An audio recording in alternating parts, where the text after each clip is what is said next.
باقی اس سے لازم نہیں آتا معافیت ہو. واضح ہے کہ معافیت کے لیے قصد کی ضرورت ہو، اور جو چیز خطا جس چیز کا صدور ہو جائے تو اس پر کوئی معاوضہ نہیں ہوتا. صورتاً وہ معافیت ہے. دیکھو بچوں، روزہ رمضان المبارک کا بغیر عذر کے آپ اپنے ارادے سے پانی پی لیتے ہیں، کون سا گناہ ہے؟ بولو. گناہ کبیرہ، بہت بڑا. اتنا تو گناہ ہے نا کہ اس کی تلافی 2 مہینے رکھ کر کے بھی وہ روزے کے برابر نہیں ہوتی. اور یہی آدمی اگر نسیانن کھاتا ہے تو کوئی گناہ نہیں. یا جہاں روزہ یاد ہے کہ میں روزے دار ہوں، پھر بھی پانی نگل گیا، کیسے نگلا نہیں نگلا گیا، کیسے ختم سمجھتے ہو نا.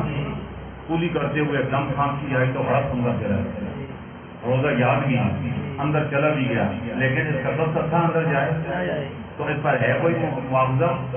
کوئی معاوضہ نہیں ہے. تو انبیاء علیہ السلام پوری امت کا اجماع ہے، پوری امت کا تمام مفسرین 1400 سال میں کسی ایرے خیر نسو وغیرہ ایسا نہیں آیا جس نے اس عقیدے کا انکار کیا ہو سوائے مودودی کے. 1400 سال کے بعد انبیاء علیہ السلام معصوم ہوتے ہیں. اختصاراً کیوں معصوم ہوتے ہیں؟ ایک تو اللہ تعالیٰ کا قرآن بھرا ہوا ہے، جو کوئی ان سے ظاہر ہوا صورتاً معصیت نظر آتا ہے، لیکن حقیقتاً وہ معصیت تو نہیں ہے. یہ ایسے ہی ہے جس طرح ملا جیون رحمۃ اللہ نے ایک مثال دی، یاد ہے کہ نہیں؟ نور انوار کے اندر کہ جیسے چلتے ہوئے آپ کی ٹوپی گر گئی تو آپ ٹوپی چھوڑیں گے یا اٹھائیں گے؟ اٹھائیں گے. آپ جھکیں گے، جھکنا پڑے گا نا. اب جھکنا جو ہے آپ کا ایک جائز کام کے لیے یا غلط کام کے لیے؟ بولتے جاؤ.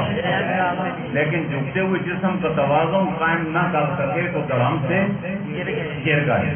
اب یہ گرنا اختیاری ہے، گرنے کی نیت کی نہیں، وہ تو جائز کام کے لیے آپ نے اقدام کیا تو آگے گرنا نصیب میں لکھا ہوا.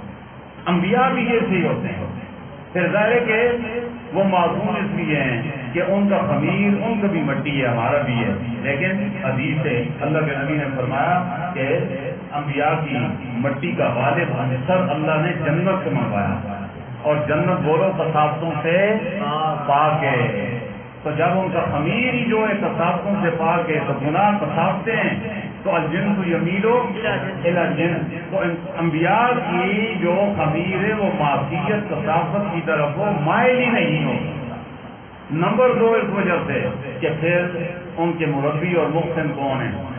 اللہ. ان کے استاد اور معلم کون؟ آپ جامع بیت السلام میں پڑھ کر کوئی غلط کام کرتا ہے تو استاد پر پھر لوگ انگلی اٹھائیں گے، اوے بیت السلام کو پڑھا ہوا ہے، اس کے استاد ہی جو ہیں تو ایسے ہے.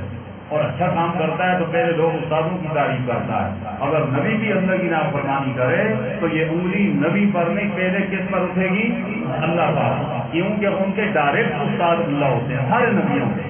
محسن بھی وہ ہوتے ہیں، مربی بھی وہ ہوتے ہیں. اور تیسری وجہ میرے بچوں یہ ہے کہ اللہ تعالیٰ نبیوں کو اپنی تجلی کا ہمہ وقت مشاہدہ کراتا ہے، کسی وقت کام کسی وقت زیادہ.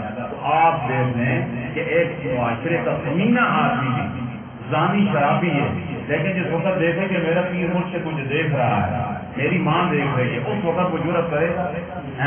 کمینہ آدمی بھی نہیں کرتا. تو نبیوں کو آنکھوں سے مشاہدہ ہوتا ہے رب کی تجلیات. اس پر میں آخری دلیل اللہ کے نرمی فرماتی ہے. ایک دفعہ نبی آئے، ان تجلیات سے اقتدار غالب تو آ کر کے جیسے تو میں نے دیکھا آپ کی کوئی آج اور کیفیت بدلی ہوئی ہے، میں سامنے ہوں تو یا رسول اللہ حیرت سے مجھے دیکھتے ہوئے فرمایا ماں تھی کون ہے؟ مذاق نہیں کر رہے تھے، سنجیدگی میں. فرمایا میں حیران ہو گئی. میں نے کہا یا رسول اللہ عائشہ. تو ایسے سوچ کر فرمایا من عائشہ؟ عائشہ کون ہے؟ فرمایا بنت ابی بکر. من ابو بکر؟ ابو بکر کون ہے؟ تو فرماتی ہے کہ پھر میں حیران تھی. میں نے کہا یا رسول اللہ ابو بکر ہو کہ ابھی کہا. تو جب پھر بھی آپ وہ ایسی گھوم گھومتے میں سمجھ گئی کہ ابھی کنیکشن ملا ہوا ہے ذات باشدار. وہ تجلیات کا مشاہدہ اتنا غالب آ گیا کہ دیکھتے ہوئے بھی پھر سامنے مخلوق کو نہیں پہچانے.